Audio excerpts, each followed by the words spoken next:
My name is Catherine Parker, but everyone calls me Katie.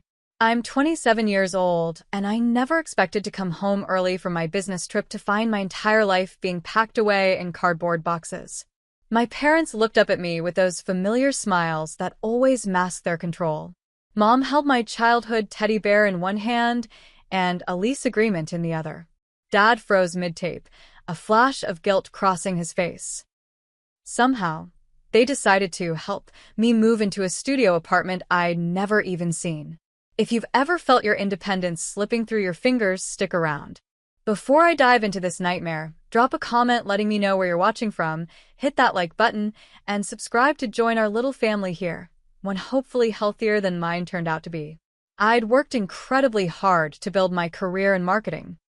After graduating at the top of my class from Northwestern with a degree in business and marketing, I landed an entry-level position at Meridian Partners, one of the most prestigious marketing firms in Chicago. For 5 years, I poured everything into my work, late nights, weekends, whatever it took to climb the ladder. Just last month, all that effort paid off when I was promoted to senior marketing specialist with my own team and client portfolio. Despite my professional success, my living situation wasn't quite what you'd expect for someone my age. I lived in my parents' guest house on their sprawling suburban property in Northbrook, about 30 minutes outside Chicago. It wasn't that I couldn't afford my own place. I absolutely could. The arrangement started as a temporary solution after college while I paid down student loans, but somehow 3 months turned into 5 years. I paid rent, insisting on it actually, and maintained my independence as much as possible. The guest house had its own entrance, kitchen, and I handled all my own bills. My parents, Robert and Eleanor Parker, presented it as the perfect setup. Why waste money on rent when you could be saving for your future? Mom would say, usually followed by, "Besides, we love having you close."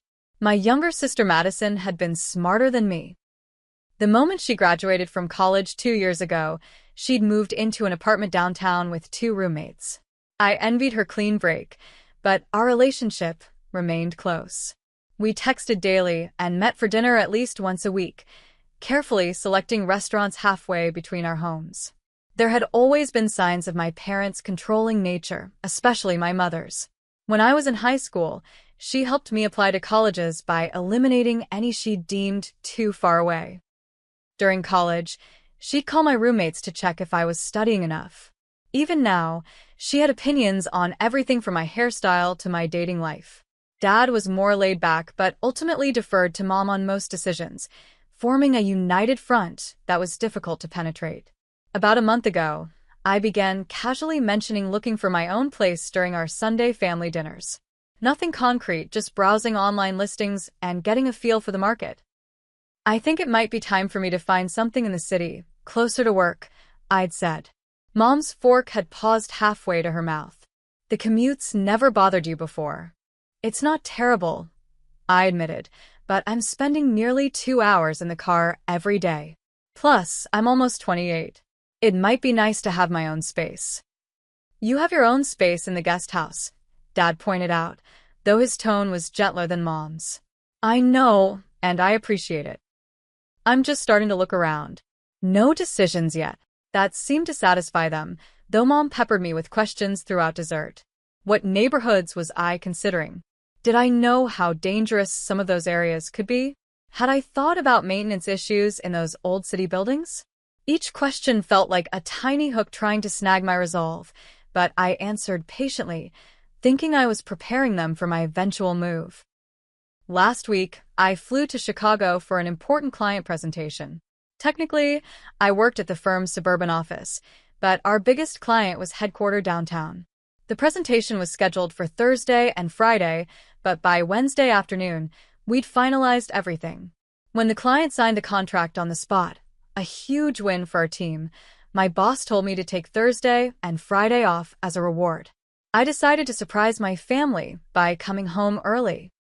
Maybe we could celebrate with a nice dinner, and I could casually bring up that I'd been looking more seriously at apartments. I even had a showing scheduled for Saturday in a neighborhood I really liked. As I turned my car into our long driveway on Wednesday evening, I noticed an unfamiliar vehicle parked behind my dad's SUV. It took me a moment to recognize it as my Aunt Sylvia's sedan. Mom's older sister lived about 45 minutes away and rarely visited without advance planning for some special occasion. My first real indication that something was wrong came when I spotted several large boxes stacked near the front door of the main house. They were labeled in my mother's neat handwriting: Katie, kitchen, and Katie, books.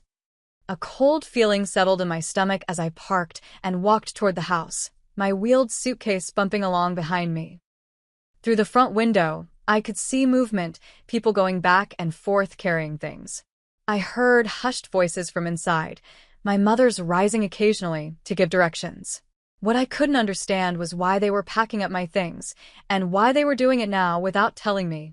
I pushed open the front door, the familiar creak announcing my arrival before I could say anything. The activity inside froze. My mother stood in the center of the living room, clipboard in hand, while my father and Aunt Sylvia hovered nearby with half-filled boxes. "Katie," Mom exclaimed, her surprise quickly morphing into an unconvincing smile. "You're home early." I stepped inside, taking in the scene. The guest room that had been mine since childhood whenever I stayed in the main house was completely dismantled. My bookshelves were empty, dresser drawers pulled out, and framed photos packed away.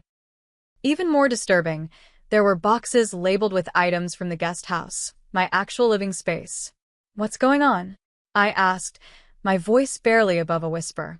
Mom beamed at me like this was the most natural thing in the world. "Surprise. "We found you the perfect apartment. Isn't that wonderful?" Dad at least had the decency to look uncomfortable, shifting his weight from one foot to the other. Aunt Sylvia became intensely interested in folding a sweater that had already been folded. "You what?" I managed, still frozen in the doorway. Mom bustled over to the coffee table and picked up a stack of papers, thrusting them toward me triumphantly. "It's a darling studio in Oakbrook, just 5 minutes from Sylvia's place. We've already put down the deposit, and they're holding it for you to move in this weekend." I took the papers mechanically, staring at a lease agreement with my name typed in the tenant's face, a lease I had never seen before, let alone signed. Attached was a photo of a tiny studio apartment, maybe 500 square feet, with a kitchenette in one corner and barely enough room for a bed. "This weekend?" I repeated, my brain struggling to catch up. "But I didn't ask you to find me an apartment." "Well, you mentioned wanting your own place," Dad said, finally speaking up. "Your mother thought it would be nice to help you get started." "Help me?" I looked around at the boxes, the dismantled room, the invasion of my space and privacy. By packing up all my things without asking me? By signing a lease for an apartment I've never even seen? Mom waved away my concerns. "Oh, Katie, don't be dramatic. We know you've been busy with work. This way, everything's taken care of. The studio is perfect for a single young woman, and you'll be close to family. Sylvia can check in on you." The implications of that statement weren't lost on me. At 27 years old, with a successful career and living independently for years, my mother still thought I needed someone to check in on me. "I don't want to live in Oakbrook," I said, my voice growing firmer. "If I move, I want to be closer to downtown, near work." "Downtown?" Mom scoffed. "Those apartments are ridiculously overpriced, and the neighborhoods aren't safe. This studio is in a lovely, quiet area." "That's not your decision to make," I said, feeling anger rising to replace my shock. "I can choose where I want to live." "Katie," Mom said in that condescending tone I knew all too well, "we're just trying to help. You've been talking about moving out, but you haven't actually done anything about it." "I've been looking at places," I said. "I have a showing scheduled for Saturday." "Well, now you don't need it," she replied brightly. "Everything's arranged. The movers are coming Saturday morning. Sylvia and I have already measured for curtains." I walked further into the room, noticing with growing horror the extent of their invasion. On the dining table sat stacks of my personal items, photo albums, journals, even a box of letters from my college boyfriend that I'd kept in my bedside drawer. "How did you get all this stuff from the guest house?" I demanded, my voice rising. "That's my private space." Dad at least had the grace to look embarrassed. Your mother thought it would be more efficient to start packing while you were away. You went through my things? All of my things. The violation felt physical, like a punch to the stomach. How did you even get in? We have keys, Catherine, Mom said, her tone suggesting I was being unreasonable. It's our property, after all. I pay rent, I shot back. I have tenant rights. You can't just enter whenever you want. Don't be ridiculous, Mom dismissed. We're family, not some landlord-tenant arrangement. I spotted my diary from last year among the items they'd packed, a journal where I'd written my most private thoughts, including frustrations about my parents' controlling behavior. The thought of my mother reading those pages made me feel physically ill. Stop, I said firmly. Stop packing. This ends now. Katie, Mom began, her tone turning defensive, after everything we've done for you. Eleanor, Dad interrupted, putting a hand on her arm. Maybe we should have discussed this with Katie first. There's nothing to discuss, Mom insisted. The deposit's paid. The lease is signed. This is happening. Aunt Sylvia, who had been silent until now, quietly set down the sweater she'd been pretending to fold. I think I should give you all some space to talk, she murmured, but continued packing even as she said it. I moved to the table and picked up my journal, clutching it protectively. Did you read this? I asked Mom, my voice shaking. Her slight hesitation told me everything I needed to know. How could you? I whispered. I needed to understand what you've been thinking, she justified. You've been so secretive lately, always on your computer, barely talking during Sunday dinners. The realization hit me like a wave. My computer, did you go through that too? Another telling hesitation. You did, didn't you? That's how you knew I was looking at apartments. You invaded my privacy completely. I saw those awful downtown listings you were looking at, Mom admitted without a hint of remorse. Ridiculously overpriced and in such questionable areas. I knew we had to step in before you made a terrible mistake. The depth of the violation was still sinking in. My parents hadn't just packed my things, they'd systematically invaded every private aspect of my life to maintain control over my decisions. How did you even know I'd be away until Friday? I asked suddenly. I never told you my exact schedule. Dad looked away, but Mom lifted her chin defiantly. I called your office as your emergency contact. That new assistant of yours was very helpful. You posed as me? I was aghast. That's completely inappropriate. It was necessary, Mom insisted. Otherwise, we wouldn't have had enough time to arrange everything. I looked at my father, hoping to find an ally, but he just shrugged helplessly. Your mother thought it would be a nice surprise, he offered weakly. The patterns of my entire life flashed before me. College applications mysteriously lost for schools more than 3 hours away, a scholarship opportunity my mother forgot to tell me about until after the deadline, boyfriends subtly criticized until I began to doubt the relationships myself. Even my career choice had been influenced by their constant comments about the stability of marketing compared to my original interest in photography. I reached for my phone to call Madison, needing someone sane to talk to, only to be sent straight to voicemail. Perfect timing for her phone to be off. Catherine, Mom said, using my full name as she always did when laying down the law. I know you're upset, but you're overreacting. This is for your own good. My own good, I repeated incredulously. How is violating my privacy and making decisions about my life without my input for my own good? You're not thinking clearly about this, she continued. The studio is perfect for a single woman. You don't need all that space you were looking at downtown. That's not for you to decide. Well, someone needs to make sensible decisions here, she snapped, her facade of helpfulness finally cracking. You clearly aren't ready to make these choices on your own. The implication that at 27, with a successful career and independent life, I somehow wasn't capable of choosing my own apartment was the final straw. Put everything back, I demanded. Now. I'm not moving into that studio. It's too late, Mom replied coldly. The deposit is non-refundable. That's your problem, not mine, I said, surprising myself with my firmness. I never asked you to do any of this. After all we've done for you, she began, her voice rising, this is the thanks we get. It was the beginning of a familiar script, one I'd heard throughout my life whenever I pushed back against their control. The guilt trip, the reminder of all I owed them, the implication that independence equaled ingratitude. For the first time, I wasn't going to play my part. What exactly have you done for me that gives you the right to make my decisions? I asked, my voice steady despite the storm inside me.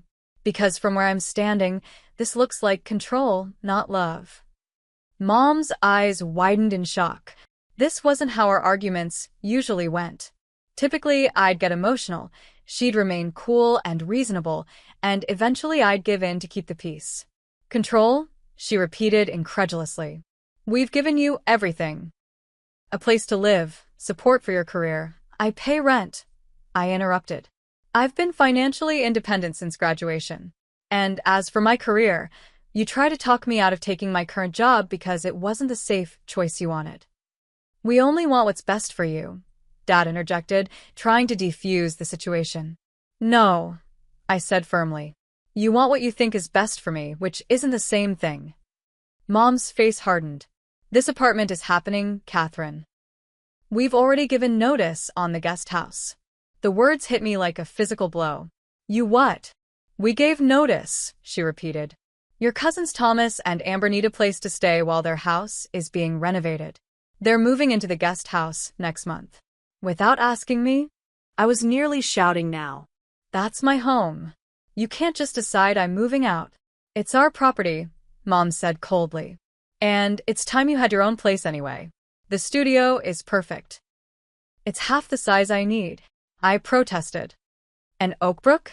I'd be commuting an hour and a half each way to work. You could look for a job closer to home, Mom suggested, as if changing the career I'd built for 5 years was a simple matter. This is insane, I muttered, running my hands through my hair. Completely insane. I turned to my father, hoping for some support. Dad, you can't think this is okay. He looked uncomfortable but shrugged. Your mother has put a lot of thought into this, Katie. The studio really is nice and the neighborhood is safe. That's not the point. I was struggling to make them understand. The point is that this is my life, my decision. I walked over to one of the open boxes and peered inside, then felt my heart drop. Where's my grandmother's jewelry box? It had been a special gift from my dad's mother before she passed away. Mom and Dad exchanged glances. Mom? I prompted, a new fear taking hold. Where is it? Well, Mom began, not quite meeting my eyes. Since you weren't using it much, I thought Amber might appreciate having it. You gave away my grandmother's jewelry box? I was incredulous. Without asking me? You have so many things you never use, Mom justified. We thought it made sense to pass some items on to family who could use them. What else? I demanded, looking around frantically.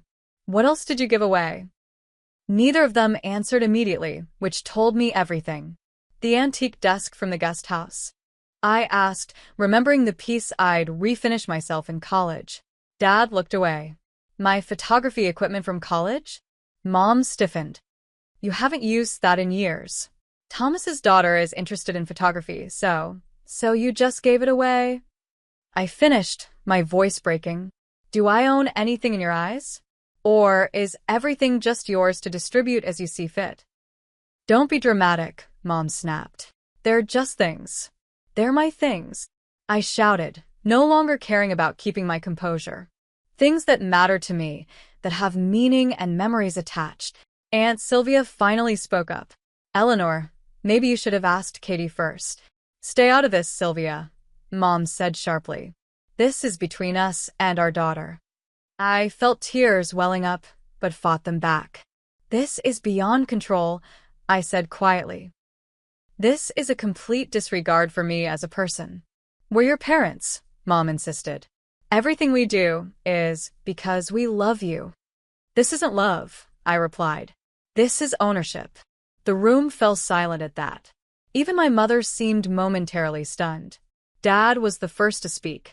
Katie, that's not fair. Not fair. I laughed bitterly.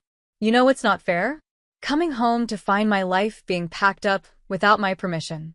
Having my privacy violated. Finding out my home has been given away and my possessions distributed to relatives. I moved toward the door, needing to escape before I completely broke down. Where are you going? Mom demanded. Away from here, I said simply. I can't be in this house right now. Catherine Elizabeth Parker, don't you dare walk out that door. Mom called after me, using her full name ultimatum voice that had worked so well when I was 16. I paused at the threshold, turned, and looked her directly in the eyes. I'm 27 years old, Mom. You don't get to tell me what to do anymore. With that, I walked out, ignoring her calls behind me. I got into my car, hands shaking so badly I could barely grip the steering wheel. Tears blurred my vision as I backed out of the driveway, with no clear destination in mind. I ended up at Jefferson Park, a small green space about 15 minutes from my parents' house, where I used to come as a teenager when I needed space to think. Sitting on a bench by the small pond, I let the tears flow freely as the magnitude of what had happened washed over me. My phone buzzed incessantly with calls from both parents, which I ignored. After about 20 minutes, a text from Madison finally came through. What happened? Mom's freaking out. I didn't have the emotional energy to explain everything via text, so I simply replied, Parents packed up my stuff to move me without asking. Gave away my things. I left. Can I call you later? Her response was immediate. OMG. Yes, call whenever. Are you okay? No, iti patunasli. Not even close. As the sun began to set over the park, I sat alone, feeling utterly betrayed by the people who were supposed to love me most in the world. The worst part wasn't the apartment, or even the invasion of privacy. It was the realization that my parents didn't see me as an autonomous adult capable of making my own decisions.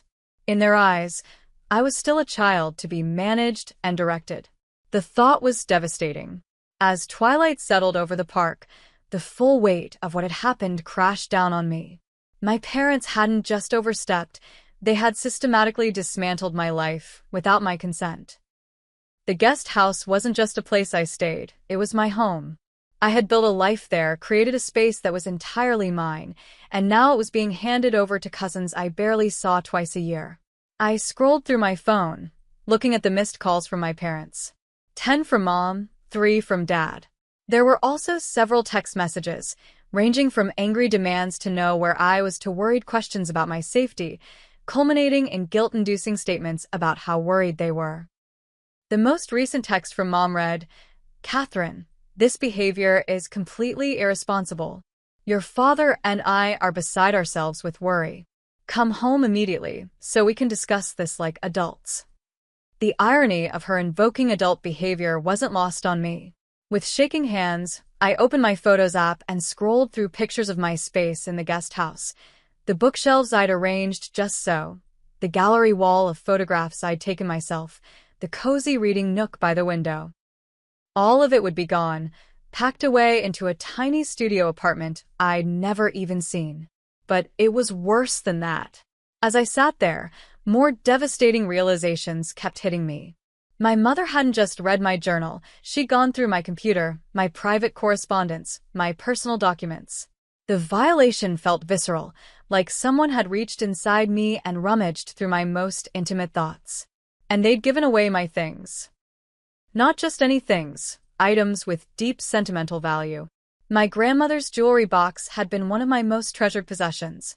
Inside were not just the few pieces of jewelry she'd left me, but letters she'd written, small mementos we'd shared, a pressed flower from the last time we'd walked in her garden together before she passed away. Did my mother even know those things were in there? Did she care? The antique desk I'd refinished had been a labor of love during a difficult time in college. I'd found it at a thrift store, completely falling apart, and spent an entire summer sanding, repairing, and restoring it. It represented a period when I'd felt most independent, most capable. And my photography equipment, the professional-grade camera and lenses I'd saved for during college, dreaming of possibly pursuing photography as more than a hobby someday. Equipment that represented a path not taken but still cherished as a possibility. All of it, given away without a second thought. A sob escaped me, startling a nearby duck. These weren't just possessions. They were pieces of my identity, tangible representations of who I was and what mattered to me. And my parents had distributed them like unwanted items at a garage sale. My phone buzzed again, another text, this time from Dad. "Katie, please come home. Your mother is very upset. We need to talk about this." Of course. My mother was upset. Never mind that they had violated my privacy, given away my possessions, and tried to relocate me without my consent. The priority was still my mother's feelings.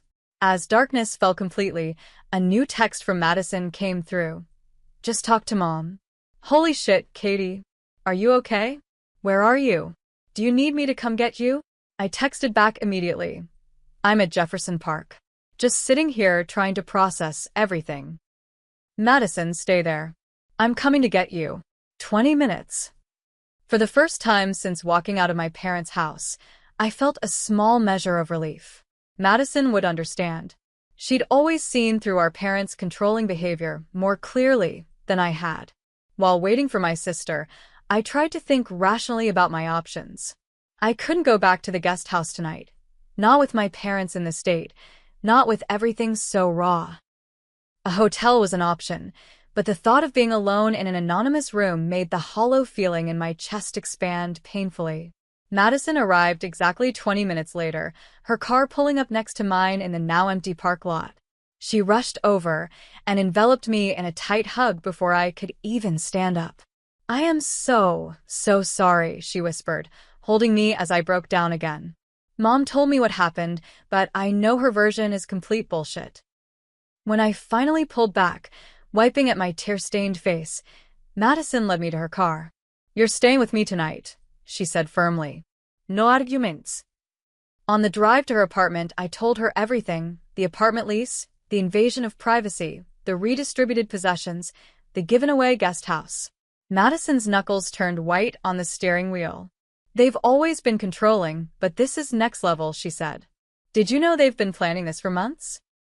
I turned to her shocked. "Months? How do you know that?" She grimaced.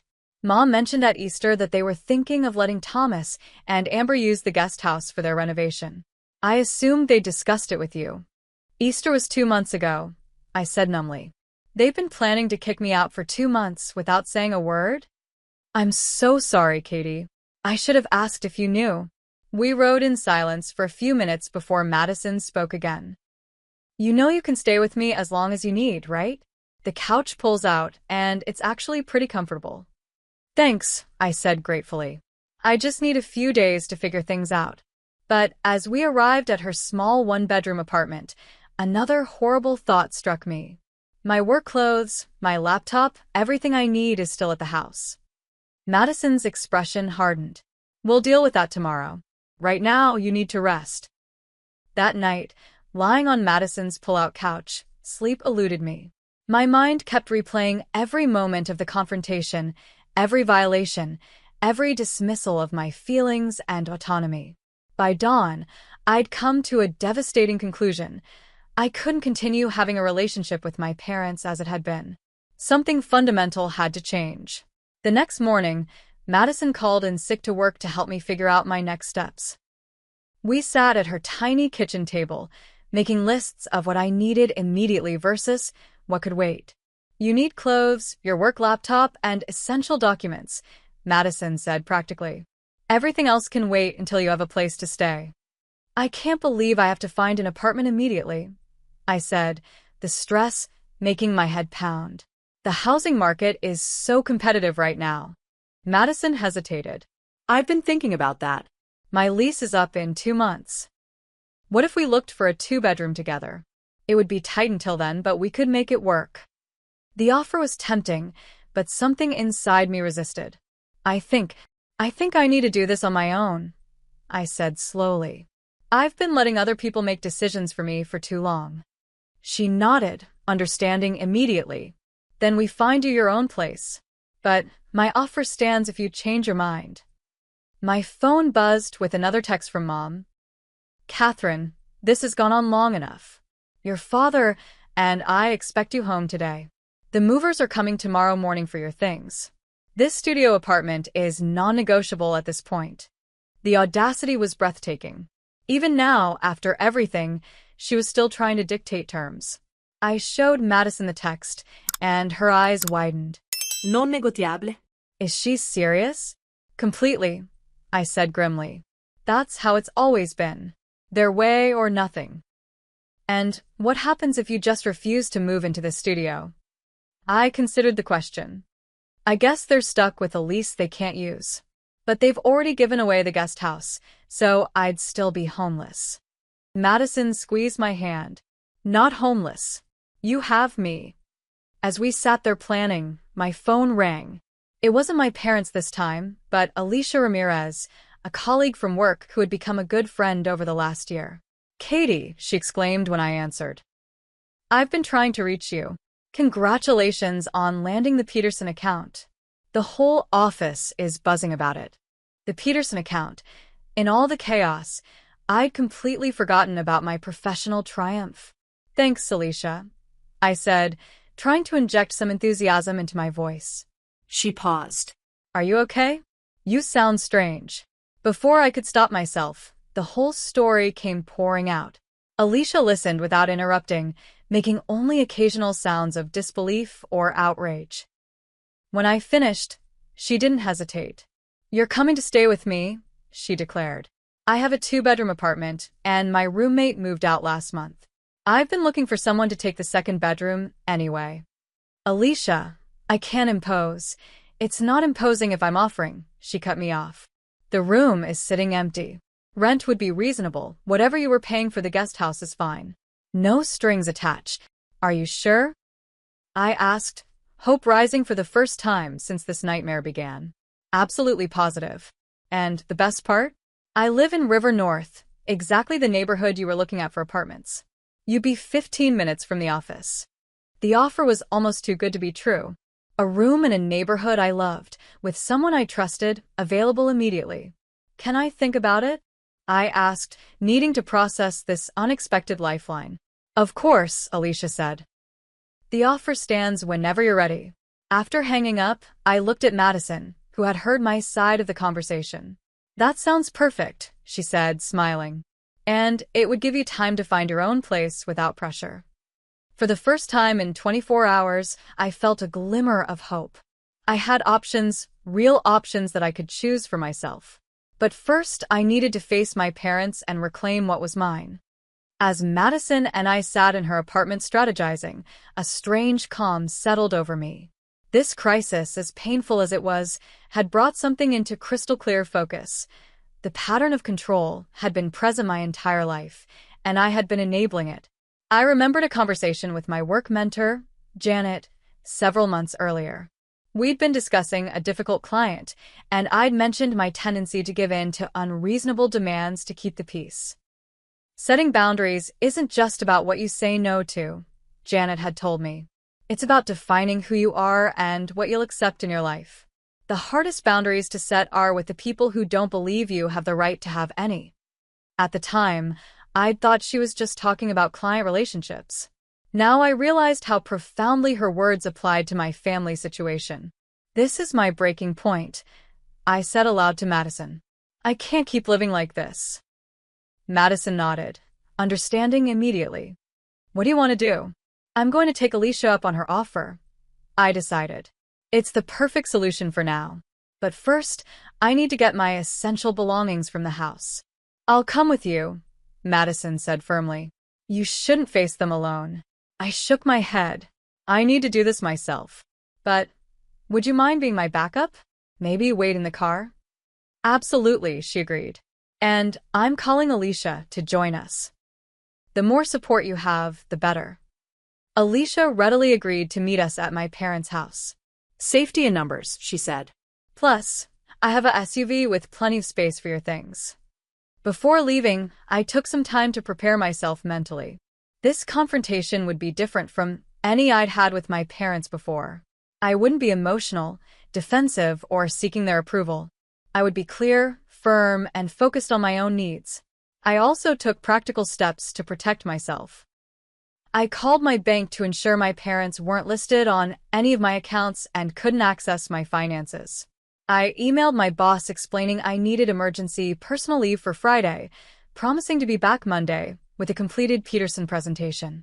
I even made an appointment with a therapist Alicia had recommended, recognizing I would need professional help to process this family trauma. By mid-afternoon, we were ready. Madison drove us to the familiar suburban street where I'd grown up, parking across from the house. Alicia arrived minutes later, giving me a fierce hug before we approached the front door together.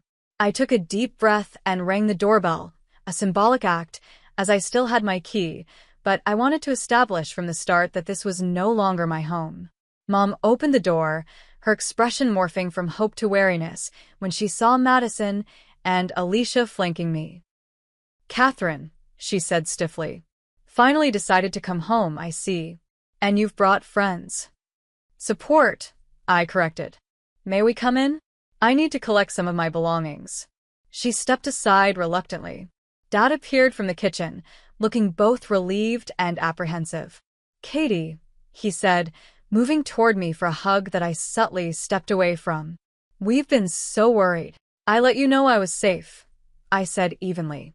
"I stayed with Madison last night." The living room still contained stacks of boxes with my possessions, though fewer than yesterday. I noticed several were now missing. "Where are the rest of my things?" I asked. Mom lifted her chin. "We continued packing while you were having your episode. Some boxes are already at the studio."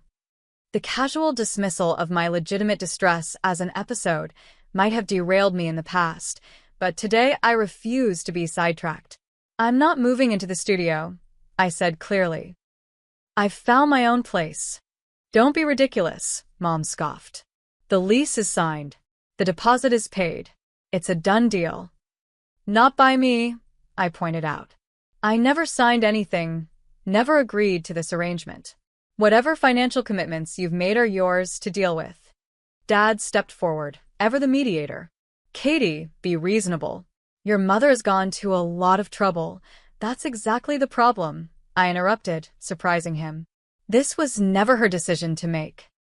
None of this was. Taking a deep breath, I delivered the speech I'd been rehearsing all morning. "For my entire life, you've made decisions for me without my input or consent. You've justified it as love, as protection, as knowing what's best for me. But real love means respecting someone's autonomy and their right to make their own choices, even choices you might not agree with." Mom opened her mouth to interrupt, but I held up my hand. "I'm not finished. Yesterday, you crossed a line. You invaded my privacy, gave away my possessions, and tried to relocate me without my consent. That's not love or help. It's control. And I won't accept it anymore." The room fell silent. Madison stood by the door, her face a mixture of pride and concern. Alicia remained near me, a steady, supportive presence. "I've accepted a room in Alicia's apartment in River North," I continued. "It's my decision, and it's not up for debate. I'll be moving in today." "River North?" Mom sputtered. "That neighborhood is my choice," I finished firmly. "Just like my career is my choice. My possessions are mine to keep or give away, and my privacy is mine to protect." Dad looked at me with new eyes, as if seeing me clearly for the first time. "Katie, I had no idea you felt this way." "I've tried to tell you many times," I said, softening slightly. "But you always deferred to Mom, and she always dismissed my feelings as overreactions or immaturity." Mom's face had turned stony. "After everything we've done for you," she began, falling back on her standard refrain. "I'm grateful for the good things you've done," I acknowledged. "But those things don't give you the right to control my life. I'm 27 years old. I have a successful career, financial independence, and the ability to make my own decisions." "Clearly not good decisions," Mom snapped. "If you think moving to River North is sensible, that's for me to determine," I replied evenly. "Not you." I turned to the boxes stacked around the room. "I'm taking my essential items today: clothes, work materials, important documents, and sentimental possessions. I'll arrange to get the rest later. And what about the studio apartment? Mom demanded. We're on the hook for that lease. As I said, that's your responsibility. You signed it, not me. For perhaps the first time in my life, I saw my mother speechless. Dad looked between us, clearly torn. Robert, Mom finally said, turning to him for support. Tell her she can't do this. Dad hesitated, then surprised us all. Actually, Eleanor, I think she can. And maybe she should. Mom stared at him in shock. What are you saying? I'm saying we went too far, he admitted quietly. We shouldn't have gone through her things, signed a lease without her knowledge, or given away her possessions. If I had objected more strongly yesterday, maybe we wouldn't be here now. It was the closest my father had ever come to standing up to my mother, and the timing couldn't have been more crucial for me. Mom's face flushed with anger. This is absurd. We were helping her. No, Mom, I said gently. You were controlling me. There's a difference. With Madison and Alicia's help, I began methodically sorting through the boxes, taking only what truly mattered to me. Clothes for work, my laptop and work files, important documents like my birth certificate and passport, and the sentimental items that hadn't yet been given away. Mom alternated between angry outbursts, tearful guilt trips, and attempts to bargain. At least look at the studio before deciding, she pleaded. It really is lovely. That's not the point, I explained for what felt like the 100th time. The point is that you made this decision without me. Dad hovered uncomfortably, occasionally helping us carry boxes to Alicia's SUV. At one point, he pulled me aside. Katie, I want you to know. I'm sorry. I should have spoken up sooner. The apology was unexpected and touched me deeply. Thank you, Dad. That means a lot. Your mother, he hesitated. She means well. She just doesn't know how to let go. I know she thinks she's helping, I acknowledged. But this can't continue. I need to live my own life. He nodded sadly. Will we still see you? Sunday dinners. I need some time, I said honestly. But yes, eventually. On different terms, though. As we finished loading the last of my essential belongings, Mom made one final attempt to assert control. We'll help you financially until you get settled, she offered, the implication clear. Money with strings attached. No thank you. I declined politely but firmly. I'm doing fine financially. She looked genuinely lost, as if unable to comprehend a relationship with me that didn't involve some form of dependency or control. As I prepared to leave, I turned to both of my parents. I want you to know that I love you both. That hasn't changed.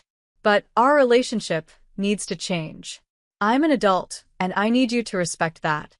Mom didn't respond, her face a mask of hurt and anger. Dad nodded, squeezing my shoulder gently. I walked out of my childhood home feeling a complex mixture of pain and liberation.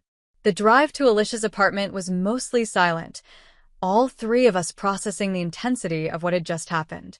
As we unloaded boxes in Alicia's building, Madison hugged me tightly. I'm so proud of you, she whispered. That took incredible courage. For the first time since this ordeal began, I felt a genuine sense of peace. The road ahead wouldn't be easy, but I had finally taken control of my own life. The week that followed was a whirlwind of activity and adjustment. Alicia's spare bedroom was smaller than my space in the guest house, but it felt more like mine than anywhere I'd lived before, simply because I had chosen it myself. With Madison and Alicia's help, I arranged the room to maximize the limited space. We hung my clothes in the closet, set up my work area by the window with a view of the city skyline, and placed my few rescued personal items where I could see and enjoy them.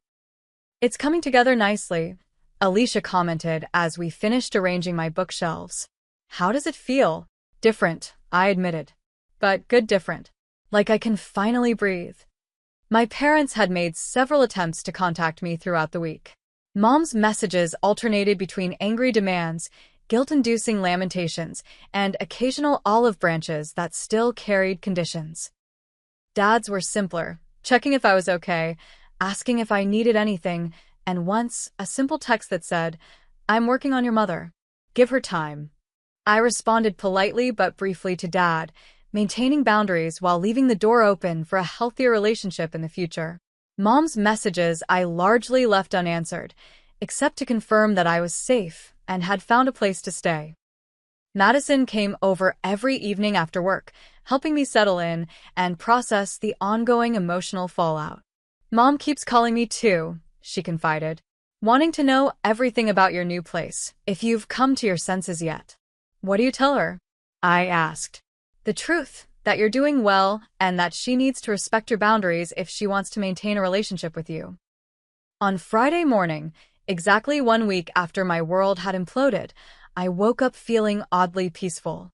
I had my first therapy session scheduled for that afternoon. I'd returned to work with supportive colleagues, and I was beginning to see a path forward that included healthier relationships with my family. Over breakfast, Alicia suggested something I hadn't considered. We should go back for the rest of your things this weekend, she said. You mentioned there are still boxes at your parents' house, and they said some were already moved to that studio. The thought made my stomach clench. I'm not sure I'm ready to face them again so soon. You won't be alone, she promised. Madison and I will be right there with you. And this time, let's bring Paul too. Paul was Alicia's brother, a gentle giant who worked as a furniture mover. Strength in numbers. Madison agreed when I called her with the plan. Plus, having a man there might make Mom behave better. She always puts on her perfect mother act around strangers. We agreed to go on Saturday morning. I spent Friday evening making a detailed inventory of what remained at my parents' house and what might have been taken to the studio apartment, whose address I'd gotten from the lease papers. Saturday dawned bright and clear. I felt a surge of determination as our small convoy, Madison's car, Alicia's SUV, and Paul's pickup truck, pulled up to my parents' house. This time, I didn't ring the doorbell. I used my key, calling out as we entered. Mom? Dad? It's Katie. We've come for the rest of my things. Dad appeared from the kitchen, looking surprised but not unhappy to see us. Katie, good to see you. Your mother is out at her garden club meeting. The timing wasn't accidental, I was sure. Madison caught my eye and gave a subtle thumbs up. This would be much easier without Mom's emotional volatility. These are my friends. I introduced everyone.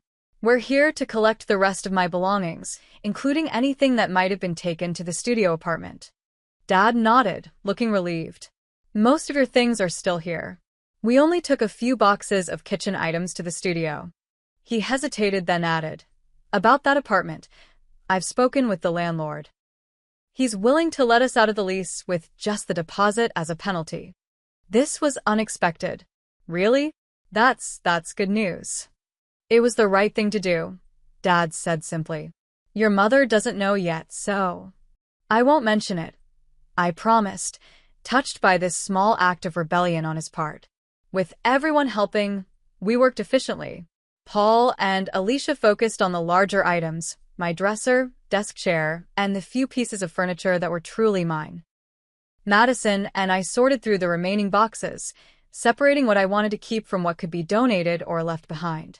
Dad hovered nearby, occasionally offering help or information about where certain items had been stored. During a moment when the others were carrying boxes to the vehicles, he approached me hesitantly. Katie, I owe you an apology, he said quietly. A real one, not just the quick one I gave last week. I stopped sorting and gave him my full attention. I've always known your mother can be overwhelming, he continued. But I told myself it was just her way of showing love. I never stepped in when I should have, never stood up for you when her control became unhealthy. Why not? I asked, not accusingly, but genuinely wanting to understand. He sighed heavily. Part of it was the path of least resistance. Your mother is a force of nature when she's set on something. But if I'm honest, I also failed to see how much it was hurting you. I thought you were like me, able to let her controlling tendencies roll off your back. It never rolled off my back, Dad, I said gently. I just got better at hiding how much it hurt. He nodded, looking genuinely pained. I see that now. And I'm trying to do better. I've suggested we both see a counselor to work on healthier relationships with you and Madison.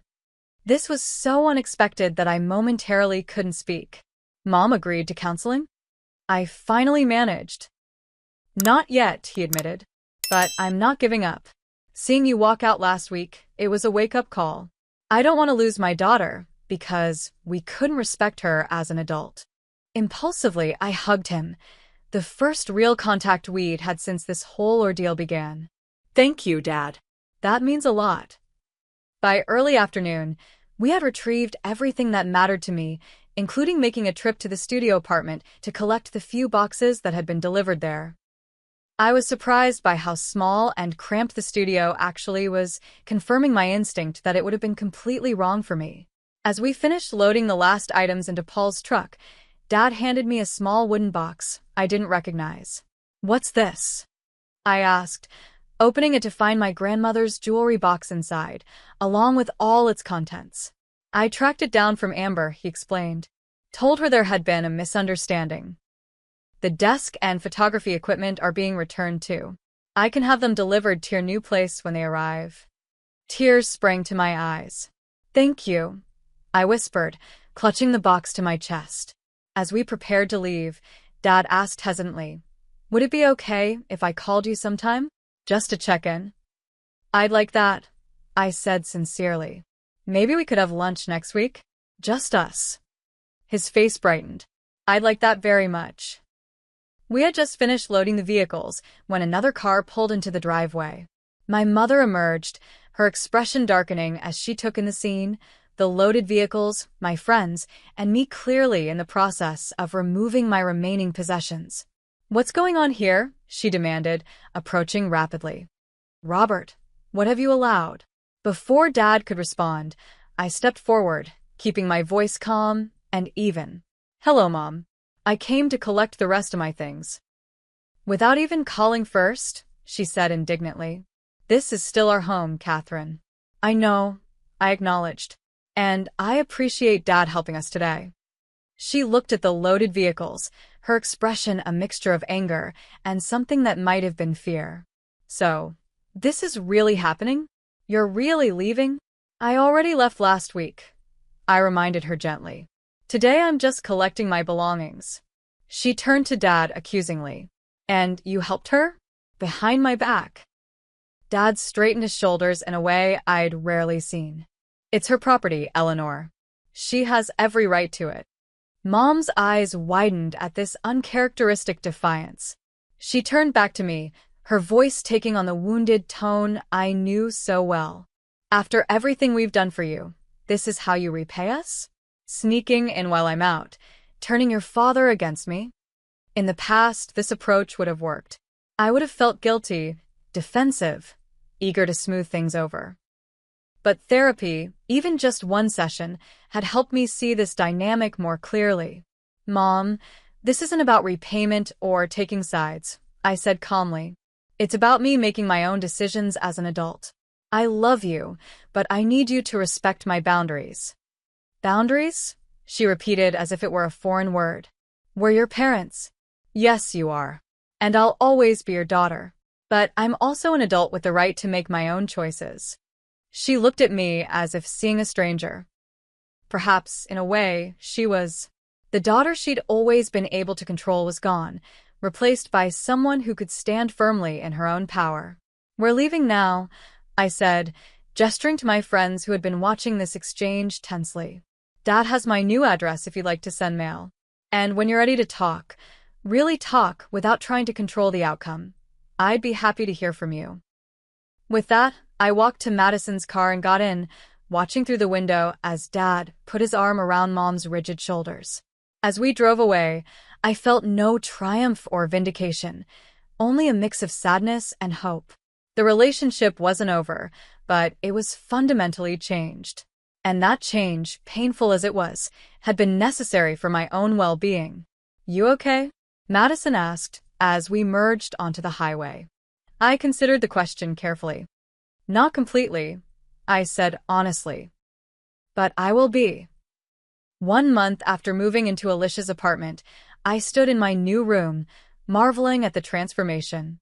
The space had become truly mine in ways my room in the guest house never had been. I painted one wall a bold teal color that Mom would have hated, hung art that spoke to me rather than matching the decor, and arranged my books by genre instead of size and color as Mom had always insisted. "It looks amazing in here," Alicia commented, leaning against the doorframe. "I barely recognize it as the same room." "Thanks for letting me make changes," I said gratefully. "And for everything else." Living with Alicia had been a revelation. She respected my privacy, never entered my room without permission, and treated me as an equal partner in household decisions.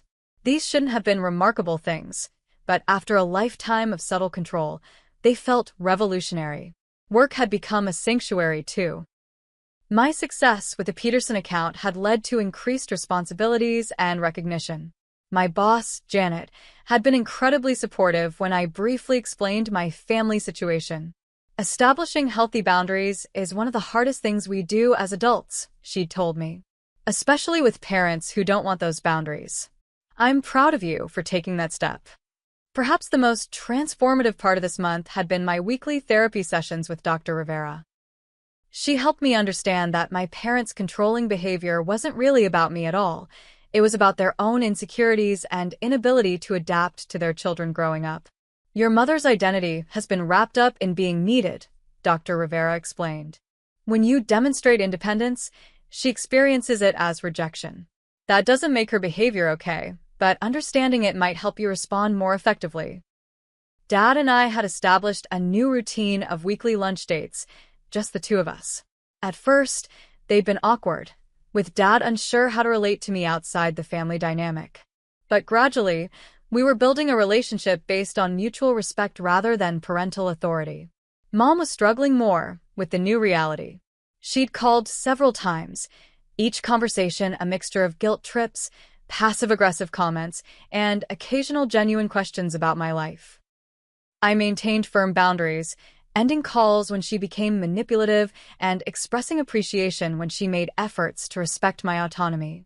Madison had become my strongest ally, visiting my new place often and helping me navigate the evolving family dynamics. "Mom actually asked me yesterday what kind of apartment you have," she reported during one visit. "Not to criticize, but because she wants to send you a housewarming gift." "Really?" I was skeptical but hopeful. "Really?" I think seeing Dad stand up to her was a shock to her system. She's realizing she might lose both of us if she doesn't adjust. By the 3-month mark, I had found my own apartment, a 1-bedroom in the same neighborhood as Alicia's place. It was smaller than the guest house, but entirely mine. The day I signed the lease was one of the proudest moments of my life. "Are you sure you don't want me to help with the deposit?" Dad had offered when I told him about the apartment. "I appreciate the offer," I'd said sincerely, "but I need to do this on my own." He'd nodded, understanding in a way he might not have before. "I'm proud of you, Katie. Really proud." Moving day arrived in early autumn. Alicia, Madison, Paul, and several other friends formed a volunteer moving crew, turning what could have been a stressful day into something joyful. As we carried the last box into my new place, my phone rang, Mom calling. "Should I get that?" Madison asked, seeing me hesitate. I took a deep breath. "No, I've got it."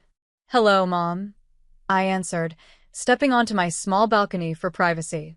"Catherine," she began formally, then softened. "Katie, your father tells me today is moving day." "That's right," I confirmed. "We just finished bringing in the last of my things." A pause. "Is it a nice place?" The question seemed genuinely interested rather than judgmental. "Yes, it is. 1 bedroom, good light, walking distance to work." Another pause. "I'd like to see it sometime, if that would be all right with you." The request, phrased as a request, not a demand, represented significant progress. "I'd like that," I said cautiously. "Maybe in a couple of weeks, once I'm settled?" "That would be fine," she agreed, sounding almost relieved. I have something for you. A housewarming gift. Nothing big, just something I thought you might like." "Thank you, Mom. That's thoughtful." We spoke for a few more minutes, the conversation less strained than any we'd had since the blow-up. As I hung up, I felt a glimmer of hope that perhaps, with time and continued boundaries, we might build a healthier relationship. 6 months after the day I'd walked in on my parents packing my belongings, my life had transformed completely. My new apartment felt like home in a way no place ever had before. My career continued to flourish. I'd received another promotion and was now managing my own small team. I'd even started dating again on my own terms, seeing a kind architect named Ethan whom I'd met through a work event. The holidays approached, bringing their own challenges and opportunities for growth. For the first time, I decided to host Thanksgiving in my apartment instead of automatically going to my parents' house. "Are you sure?" Madison asked when I proposed the idea. "Your place is great, but it's not exactly designed for big family dinners. It'll be cozy," I insisted, "and important for everyone to see this as my home, not just a temporary stopping place until I come to my senses and move back to the suburbs." To my surprise, Mom didn't resist the idea. "We'll bring the pumpkin pies," she offered. "Your father's making his special cranberry sauce, too." When Thanksgiving arrived, I felt a strange mix of nerves and excitement as I prepared my apartment. I'd bought a small dining table that just barely fit in my living area, supplemented with folding chairs borrowed from friends. The kitchen was tiny, but I'd carefully planned a menu I could manage in the limited space. When my parents arrived, Mom hovered at the threshold for a moment, taking in the space with curious eyes. "It's lovely, Katie," she said finally, and I could tell she meant it. "You've made it very much your own." The meal wasn't perfect. The turkey was slightly overdone, and we had to use the coffee table as a sideboard for extra dishes. But it was authentic in a way family gatherings had never been before. Dad told jokes. Madison brought her new boyfriend. And Mom actually asked questions about my life instead of offering unsolicited advice. As we finished dessert, Mom cleared her throat nervously. "I have something to say," she announced, looking directly at me. "I've been seeing a therapist at your father's suggestion. It's been enlightening." The table fell silent. This was unexpected. "I'm beginning to understand that my need to control came from fear," she continued. "Fear of you girls making mistakes. Fear of not being needed anymore. Fear of losing my purpose as a mother." She took a shaky breath. "It doesn't excuse how I behaved, but I'm working on it. And I want to thank you, Katie, for having the courage to set boundaries that I should have respected all along." Tears sprang to my eyes as I reached across the table to squeeze her hand. "Thank you for telling me that, Mom. It means a lot." The road to healing wasn't straight or simple. There were still difficult moments, times when Mom slipped into old patterns, or when I reacted with ingrained defensiveness. But there was progress, real progress, built on honest communication and mutual respect. As I reflect on the journey of these past 6 months, I'm struck by how a crisis that felt like the end of something important became the beginning of something better. The day I walked in to find my parents packing my belongings wasn't just about an apartment or possessions. It was about who had the right to make decisions about my life. I learned that being controlled isn't the same as being loved. That independence isn't just about where you live, but about having the freedom to make your own choices, and sometimes your own mistakes. That family relationships can evolve and heal, even after profound breaches of trust. Most importantly, I discovered a strength in myself I hadn't known existed, the courage to stand firm in my own truth, even when facing the people whose approval I'd sought my entire life. The journey isn't over. Healing rarely follows a neat timeline, and old patterns can resurface in moments of stress. But I face the future with a new sense of confidence and clarity. My life is my own now, my decisions made on my terms, my home a true reflection of who I am rather than who someone else thinks I should be. Sometimes the most valuable thing we can lose is the need for others' approval. And sometimes the most important boundaries aren't the ones we set with others, but the ones we set for ourselves, deciding what we will and won't accept in our lives, regardless of how much we love the people on the other side of those boundaries. Have you ever had to set difficult boundaries with people you love? How did you find the courage to stand up for yourself when it mattered most? I'd love to hear your stories in the comments below. And if this resonated with you, please hit that like button, subscribe to hear more stories, and share this with someone who might need to hear that it's okay to claim their independence. Thank you for listening to my journey, and remember, the hardest paths often lead to the most beautiful destinations.